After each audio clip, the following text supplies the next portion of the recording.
Wala na, ipapascrap na natin yung deads na naman sa bricks. Tumatok na ulit yung natin.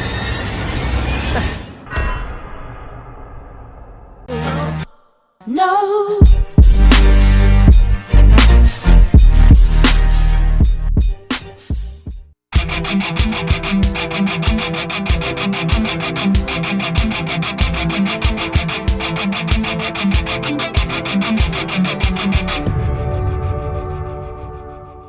Wala na, ipapascrap na natin yung tumatok na ulit yung makina niya.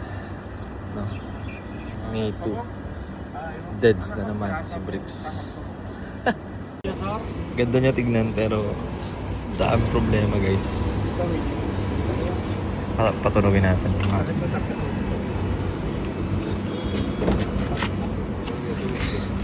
Ito na yung tunog niya.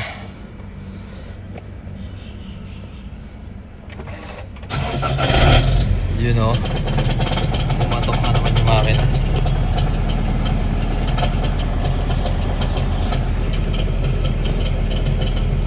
Kapag binihit mo, wala na. Quick background lang. Kuha ko tong 86 noong last year, July 2025. Halos 1 year na siya sa akin. Una kong ginawa dito is pinalitan ko yung makina niya agad. Kasi gumanon din. Same ng meron ngayon. So napag-decide na i-let go na natin. Scrap na lang. So babay, may 86. By bricks. Ito pa naman yung in-upgrade ko yung ano niya. Yung touchscreen. Kasi hindi pa siya naka-touchscreen. Pero all in all, na-enjoy ko naman siya. At least na-XP ko naman yung 86. Meron lang talaga mga bagay na kailangan ko na i-let go. Isa to. So i-let go natin.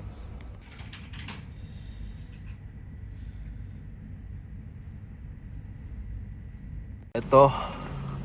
Yung susi niya. Iiwan ko na dito sa airpod ko. Ngayon ay tatanggalin ko muna tong cross. Siyempre, akin to. Bigay ito ng aking misis.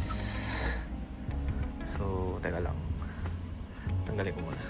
Yan, natanggal na natin. Kunin lang natin yung ibang gamit ko dito.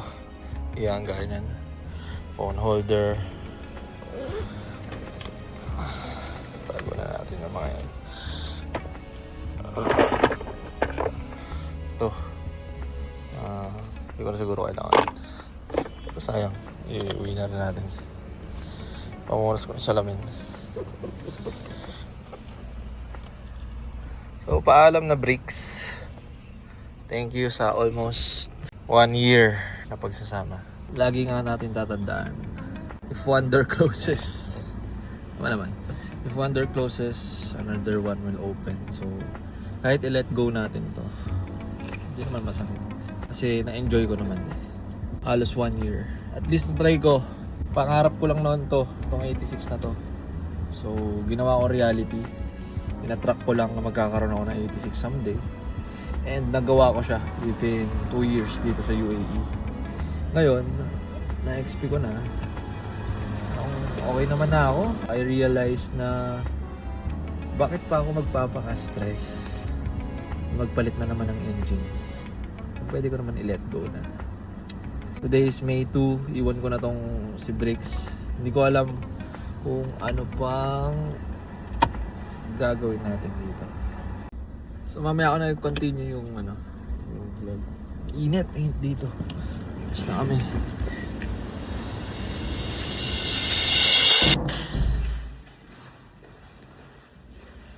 So ngayon, pupuntahan natin si Bricks. May 4 na. 2 days na nakalipas. Iniwan natin si Bricks dun sa parking lot. Ngayon, may magtitingin. Wish me luck, mabenta natin na maayos na si Bricks. Ito muna gamitin natin sa sakyan. Brando. Kasi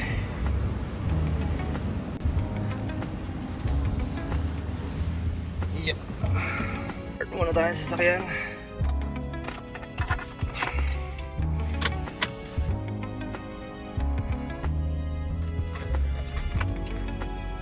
Painit muna tayo ng sasakyan ngayon. Pupunta tayo doon sa parking. Naiiwan natin si Bricks doon May 2. Pupuntahan natin si Bricks, samahan natin. Dadalhin daw sa Musafa. And i-check nung interested buyer si Bricks. So, tignan natin kung magkakaroon kami ng magandang deal. And wish me luck. Wish me luck na ma-out na natin si Bricks talaga. Bali, agenda natin ngayon is punta tayo doon sa parking. Ipapa-recover daw nung buyer si Bricks. So kung di kami magka-deal, ipapa-recover niya rin pabalik. Pero hopefully, magkaroon kami ng magandang deal ni pare. Kita-kits na tayo doon sa parking. So bago tayo umalis, syempre, dasal muna tayo.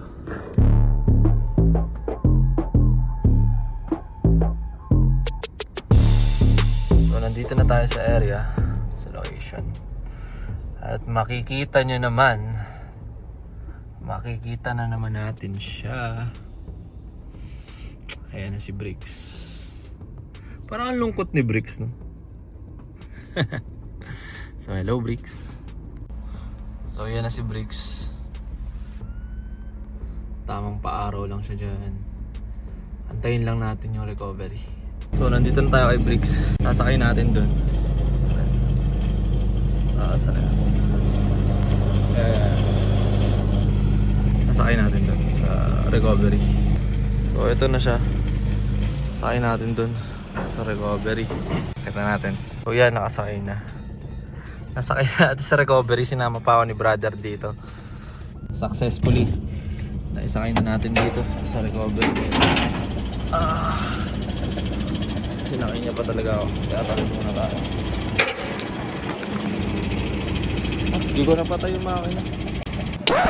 Yep, that's me. You're probably wondering how I ended up in this situation. Sinakay na si Bricks dyan. Susundan na lang natin yan. Tignan na lang natin kung ano magiging deal. Paalam Bricks. Kita-kits mamaya. So nandito na kami sa Musafa ngayon. Kung makikita nyo sa likod ko, ayan. Ayan na si Bricks. Ina-unload na nila. Ewan ko kung ako pa yung magbababa. Ayan si Bricks. Ayan, wala. One eternity later. So on the way kami sa Dubai, i-surrender natin yung plaka. Kasi nabenta na natin si Bricks. Hindi ko na na-videoan yung mga nangyari kasi medyo napagod na ako. Daming proseso. So from naka-Dubai plate kasi, tapos taga-Abu Dhabi yung bumili. So pagdating namin doon, videoan na lang natin.